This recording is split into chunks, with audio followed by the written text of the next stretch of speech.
सदगुरुदेव भगवान एक कथा सुनाया करते थे कि वृंदावन धाम में एक पंडित जी हुआ करते और पंडित जी महाराज रोज कथा बाचा करते, कथा का गान करते। भाई बाचा करते बोल रहे हो छू ताको ही छू देख लो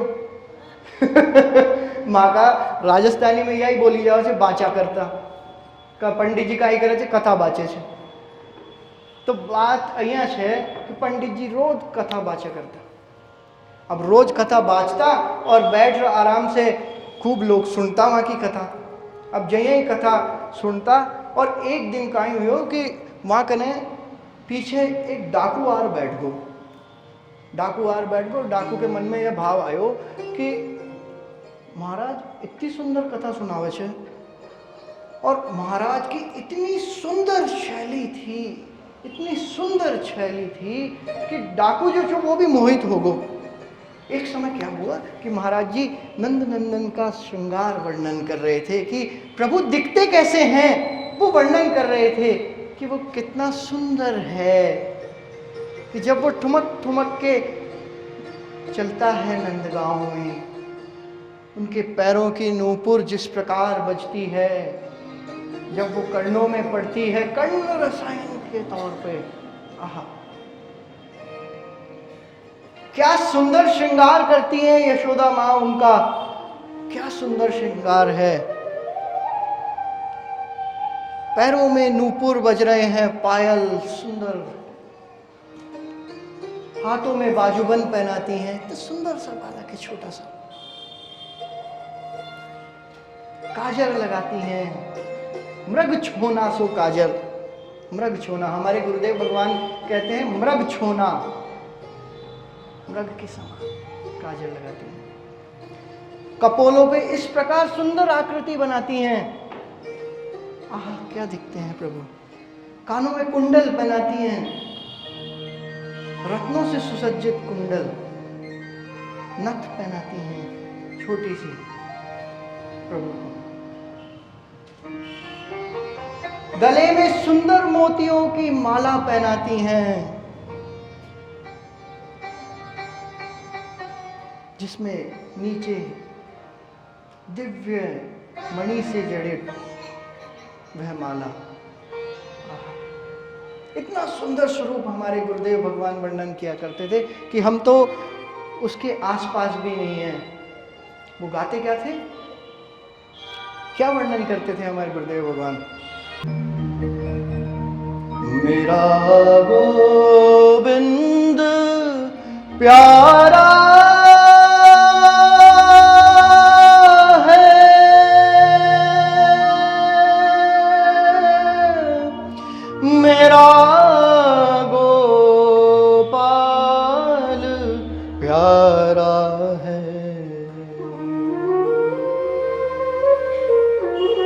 विराजमान हमारे सतगुरुदेव खुद लिखते हैं, मेरा गोविंद प्यारा है, मेरा गोपाल प्यारा है, मेरे नैनों का तारा है, मेरा गोविंद प्यारा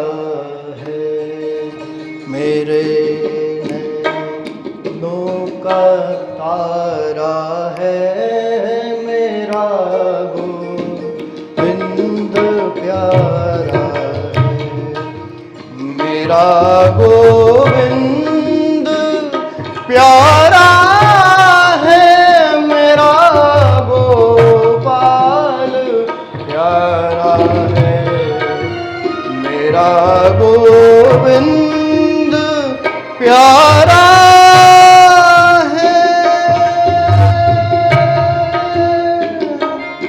गोविंद।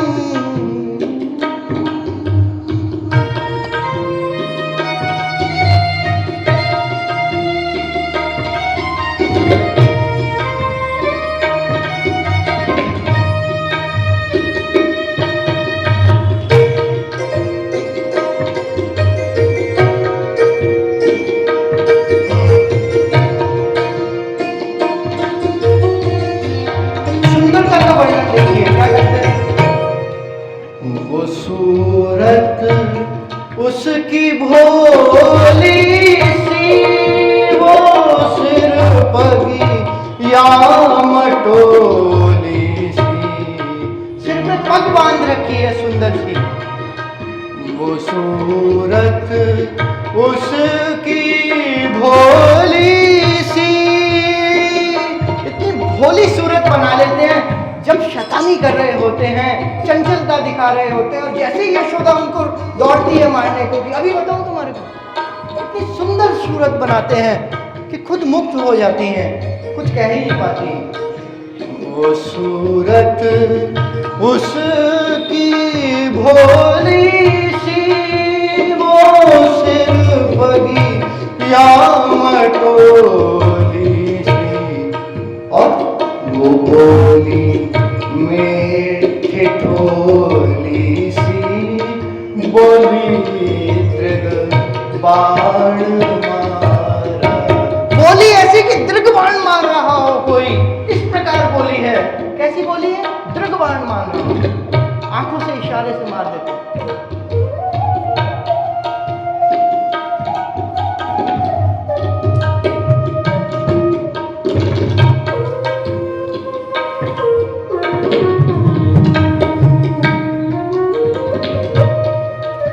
वो घूंघर वालिया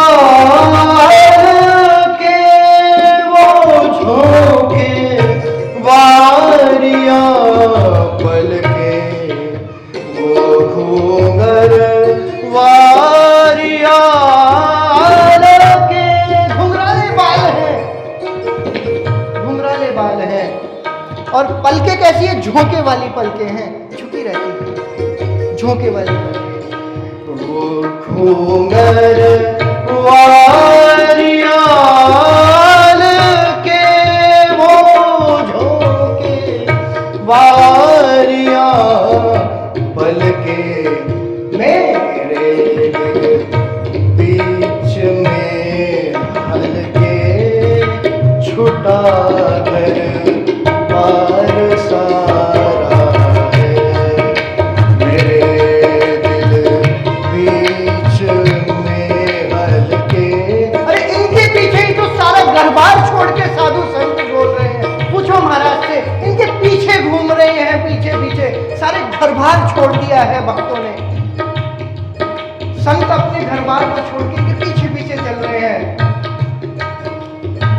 मेरे दिल बीच में हलके, छुटा घर बार सारा है, मेरा गोविंद प्यारा है, मेरा गोपाल प्यारा है, मेरे दो का तारा है, मेरा गोविंद प्यारा है, मेरा गोविंद प्यारा है, मेरा गोपाल प्यारा है।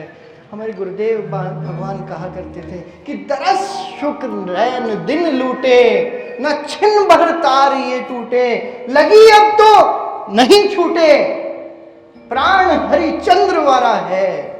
उस हरिचंद्र पे प्राण वारता हूं मैं, पर जो लग गई है वो छूटनी नहीं चाहिए प्रभु, वो छूटनी नहीं चाहिए। तो क्या हो रहा है? वो डाकू जो है वो कथा सुन रहा है, कथा में पंडित जी इस प्रकार सुंदरता का वर्णन कर रहे हैं प्रभु कि प्रभु कितने सुंदर हैं। तो डाकू के मन में ये भाव आ रहा है कि इतना छोटा सा बालक है, कुछ 4-5 वर्ष का बालक, और पंडित जी बताते हैं कि जंगल से घूमता है, गैया चराता हुआ जाता है और अकेला जाता है। तो डाकू के मन में ये भाव आया कि अकेला बालक इतने रत्नों मणि माणिक और आभूषणों से सुसज्जित अकेला जाता है, भैया दाव बहुत अच्छा है, क्यों ना इस बालक को ही लूट लिया जाए। भैया इतने स्वर्ण माणिक एक दिन में ही लूट के क्या पता आगे तक हमारे को कुछ करना ही नहीं पड़े। आज तो बढ़िया दाव पड़ा। तो पंडित जी सच बताओ, क्या सच में ऐसा होता है? क्या वो बालक सच में आता है?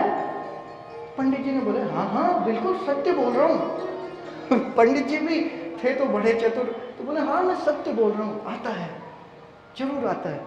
वो सिर्फ वन में ही आता है, वहां जो वृंदावन के पास में है, हाँ वहीं आता है। और अकेला आता है, हाँ भैया अकेला आता है। अच्छा, अब तो भैया उस डाकू के मन में चटपटी लग गई कि भैया अब तो इसको पकड़ना है, आज तो बढ़िया दाव लग गया, आज तो इसको पकड़ लेंगे। तो क्या किया, एक दिन जैसे ही दूसरा दिन हुआ और सुबह पहले जाके एक पेड़ के पीछे चुपचाप छुप गया कि आज तो आएगा और आज उसे पकड़ लूंगा, और पकड़ लूंगा मेरा काम हो जाएगा। ना कहीं चोरी करने जाओ तो यह भय रहता है कि कोई पकड़ लेगा तो मारेगा, और अगर कोई पुलिस वाले कोई सैनिकों को पकड़ा दिया तो भैया पिटाई और जेल हो जाए। तो इससे बढ़िया ये छोटा सा बालक है, बहला फुसला लेंगे, कुछ खिला पिला देंगे ज़्यादा से ज़्यादा होगा तो क्या, और उसको आज तो लूट लेंगे। तो जाके और पीछे छुप गए पेड़ के डाकू महाराज। महाराज श्री बताते थे, उस डाकू का नाम भी बताते थे, उस डाकू का नाम था गोवर्धन डाकू। तो गोवर्धन डाकू जाके उस पेड़ के पीछे छुप गए और इंतजार करने लगे कि अब आएगा, अब आएगा, आएगा, आज तो भैया दाव लगेगा, मजा आ जाएगा। जैसे ही कुछ समय बीता कि दूर से छोटी छोटी गैयों के नूपुरों की आवाज आने लगी, छम छम छम छम नूपुरों की आवाज आने लगी, और गौधुली उठने लगी, वह धूम्र उठने लगा दूर से। तो उसको शक हुआ कि आया, आज तो दाव लगा भैया, पंडित जी सही बोल रहे थे, आ गया, आया, आज तो आया। चुपचाप बिल्कुल गुप्त होके उस पेड़ के पीछे खड़ा है और इंतजार कर रहा है, आ रहा है पास, और नूपुरों की आवाज सुन रहा है, धीरे धीरे धीरे धीरे धीरे धीरे धीरे पास आ रही है, पास पहुंच रही है वह आवाज। और जैसे ही बिल्कुल पास आ रही, आई आई आई आई, और जैसे ही लगा कि अब तो बिल्कुल पास आ गया है कि तुरंत बाहर धमका, निकल के और बिल्कुल बच्चे के सामने जाके खड़ा हो गया, बालक के सामने, और हाथ पकड़ लिया। अब पकड़ लिया बच्चे। जैसे ही बालक के दर्शन किए और डाकू के मन में आया कि अभी इसको कुछ खिलाता हूँ पहले। तो अपने साथ में कुछ लेके आया था अपनी बीवी से बनवा के, तो पहले तो उसको किया, अरे तुम कुछ खाओगे, भूख लगी है तुम्हारे को?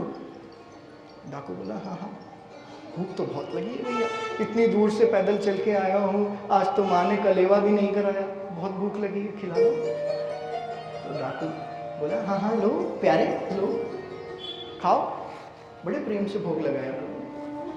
अब डाकू ने मन में विचार किया भैया अब इसको तो बांध लिया, बातों में फंसाने लगा उसको, बालक को, और धीरे धीरे ऐसे कोशिश करने लगा कि जैसे ही बालक सामने खड़ा हुआ कि क्या करूं, एक काम करता हूँ, कितने सुंदर इसने कुंडल पहन रखे हैं, जरा इन कुंडल को उतार लो, अच्छा लगेगा, बहुत भारी है और दाम भी बढ़िया मिलेगा, कुंडल उतार लेता हूँ। जैसे ही कुंडल को हाथ लगाने गया, नहीं, अगर कुंडल हटा दिए तो ये सुंदर नहीं लगेगा, कितना सुंदर लग रहा है ये बालक, अच्छा तो क्या करूं, अब चोरी तो करनी है भैया, एक काम करो, इसने पाँव में पायजेब पहन रखी है, ये उतार लो, बड़ी अच्छी लग रही है, सुंदर। जैसे ही नीचे झुका उतारने के लिए तो फिर विचार आया, नहीं, ये क्या कर रहा हूँ, पायजेब उतार दी तो ये कितना अभी सुंदर स्वर करता हुआ आ रहा था, कितना मन को मधुर लग रहा था, फिर वो स्वर कहाँ सुनाई देगा, गोवर्धन क्या कर रहा है, छोड़ दिया, चलो ये भी नहीं लेता हूँ, अब क्या करूँ। तो मन में आया कि माँ बाजूबंद बांध के आया है, अरे ये तो कोई दिक्कत नहीं है। जैसे ही उसको छूने लगा, बाजूबंद को हाथ लगाने लगा, नहीं, इसके बिना तो ये सुंदर ही नहीं लगेगा, क्या करूं, माला बहुत सारी पहन रखी है, मोती की माला बहुत अच्छी लग रही है, चलो कुछ तो ले जाऊं प्रसाद साथ में, अच्छा लग रहा है। जैसे ही माला उतारने लगा, हाथ लगाने लगा कि मन में आया, नहीं, इस बालक के कैसे मैं श्रृंगार को हटा दूं, इसको तो और श्रृंगार, जितना श्रृंगार किया जाए उतना कम है भैया, जितना श्रृंगार करे उतना कम है इस बालक के लिए, क्या करूं मैं, क्या करूं, मेरे पास से खुद के पोटली में जो भी था, खुद के हाथ में जो भी था, वो उसको बना दिया कि भैया तुम पहन लो, इनकी शोभा तुमसे है, ऐसे प्रभु को उसने श्रृंगार किया। अब वो आके लौट के वापस कथा में पहुंचा, पंडित जी कथा बाँच रहे थे, और जैसे ही कथा बाँटने लगे, पूरी कथा हुई और पंडित जी ने पूछा मिला कि नहीं, गए थे क्या? पंडित जी मजा लेने के लिए पूछ रहे हैं, और वहां पर वो जवाब देते हैं, पंडित जी आप तो बहुत बिल्कुल सत्य बोलते हैं, मैंने तो देखा उस बालक, अच्छा स्तब्ध रह गए। तुमने देखा? हाँ मैंने देखा। कैसा दिखता था? आप जैसा बता रही थी कल कथा में, बिल्कुल वैसा ही दिखता है, बिल्कुल वैसा ही, और तो और उससे भी सुंदर दिखता है प्रभु, उससे भी सुंदर दिखता है। तो फिर तुमने क्या किया? पंडित जी मैंने पहले सोचा कि आज तो बड़ा दाव लग गया, प्रभु बहुत बढ़िया बता रहे थे, तो क्यों ना इसके पुरुष आभूषणों को ले जाऊं, अपने घर पे ले जाता हूं। पर आज तो दाव लग गया। पर मैंने जब भी कोशिश करी, मेरा मन किया कि नहीं नहीं नहीं नहीं, इसको तो और जितना पहनाया जाए प्रभु उतना कम है, उतना कम है। भैया पंडित जी ने उसके पैर पकड़ लिए कि अरे मेरे को पूरी जिंदगी हो गई कथा गाते हुए, कथा का गायन करते हुए, आज तक मुझे कभी ऐसा कोई अनुभव नहीं हुआ, कोई दर्शन नहीं हुआ। अरे वारे डाकू, तू बड़भागी है कि तुझे प्रभु का दर्शन हो गया, तू बहुत बड़भागी है, तुझे प्रभु का दर्शन हो गया। क्या मुझे भी दर्शन करा दोगे? हाँ हाँ करा दूंगा, चलो मेरे साथ, चलो चलो। पंडित जी ने कथा पूर्ण करी और जाके और वहां पर उसी प्रकार छुप गए जैसे डाकू छुपा था, और डाकू के पास में खड़े हो गए। चुप रहना, चुप रहना, आप कुछ बोलना मत, बहुत कोमल और छोटा बालक है, कल मैंने देखा है, आप कुछ कहोगे तो भाग नहीं जाए, आप चुप रहना, अभी आएगा। पंडित जी खड़े हो गए, हाँ भाई ठीक है भाई, दर्शन तो करा दे। खड़ा हो गया। थोड़ी देर में वैसे ही आवाज़ आने लगी, वैसे ही धूम उठने लगे, उसी प्रकार गैयाँ आने लगी। तो उसने बोला सुना सुना, आवाज़ सुनी? पंडित जी बोले नहीं मुझे तो कुछ सुनाई नहीं दे रहा, कुछ सुनाई नहीं दे रहा। अरे इतनी पास में आवाज़ आ रही है, देखो देखो देखो देखो, बिल्कुल पास में आ रही है गैयाँ, तुम्हें सुनाई नहीं दे रहा? नहीं मुझे कुछ सुनाई नहीं दे रहा। अरे देखो वो सामने आ गया है, सामने आ गया, अब तो सामने ही खड़ा है, आपको दिख नहीं रहा? वही तो बालक है जो आप दिखाना चाह रहे थे। नहीं मुझे कुछ नहीं दिख रहा है। तो जाके पूछा उसने, डाकू ने, गोवर्धन ने, कि तुम मुझे नजर आ रहे हो, इन्हें क्यों नहीं नजर आते? क्या बात है? मुझे तो तुम पूर्णतः नजर आ रहे हो, जैसा पंडित ने बताया था वैसे ही नजर आ रहे हो, और जिस पंडित ने बजाया उसको नजर नहीं आ रहे, क्यों? ऐसा क्या बात? तो प्रभु ने बोला कि अभी कुछ कच्चाई है पंडित जी, कथा बहुत अच्छी कर रहे हैं पर कुछ कच्चाई है, तो इसलिए उनको दर्शन नहीं हो रहे। तो मुझे क्यों दर्शन दिए? मैं तो डाकू हूँ, दुनिया भर को लूटा है मैंने, पर तुम्हारा भजन, तुम्हारा जो स्मरण था वो बहुत पक्का था गोवर्धन, बहुत पक्का था। तुम जिस प्रकार इस पंडित ने बताया उसी प्रकार मेरा ध्यान कर रहे थे, उसी प्रकार जैसा पंडित जी बता रहे थे। पंडित तो सिर्फ बोल रहा था, उस दिन कथा वाचन कर रहा था, पर तुम उसी प्रकार उसका ध्यान कर रहे थे मेरी आकृति का, इसलिए मैं तुम्हारे सामने प्रकट हो गया। अच्छा, तो उसने वृतांत बताया डाकू ने पंडित को कि ऐसे ऐसे कह रहे हैं। तो हाथ जोड़ लिए पंडित ने, वहीं पड़ गया डाकू के चरणों में कि उनको प्रार्थना करो कि मुझे दर्शन दे दें, मुझे दर्शन दे दें। तो डाकू ने कहा कि बहुत प्रार्थना कर रहा है, तुम देख रहे हो, तो क्या करूं, इनको दर्शन तो दे दो, मेरी प्रार्थना है तुमसे। अच्छा तुम कह रहे हो तो दे देंगे। बड़े रीझ गए, मतलब रीझ जाते हैं किस प्रकार, आप देखो किस पे रीझ गए। अच्छा अब एक काम करो, तुम एक हाथ मेरे ऊपर रखो और दूसरा हाथ पंडित जी पे रखो। जैसे ही एक हाथ उसके बालक के ऊपर रखा, दूसरा हाथ पंडित जी के ऊपर, प्रभु सामने खड़े हो गए, तो सामने दर्शन देने लगे, उसी प्रकार जिस प्रकार वहां पर पंडित जी सुना रहे थे। ऐसा सुंदर दिव्य, ऐसे हमारी कथा हमारे महाराज जी सुना करते थे। हम तो कुछ नहीं सुना सकते, वो जिस प्रकार वर्णन किया करते थे। बोलो सद्गुरुदेव भगवान की जय।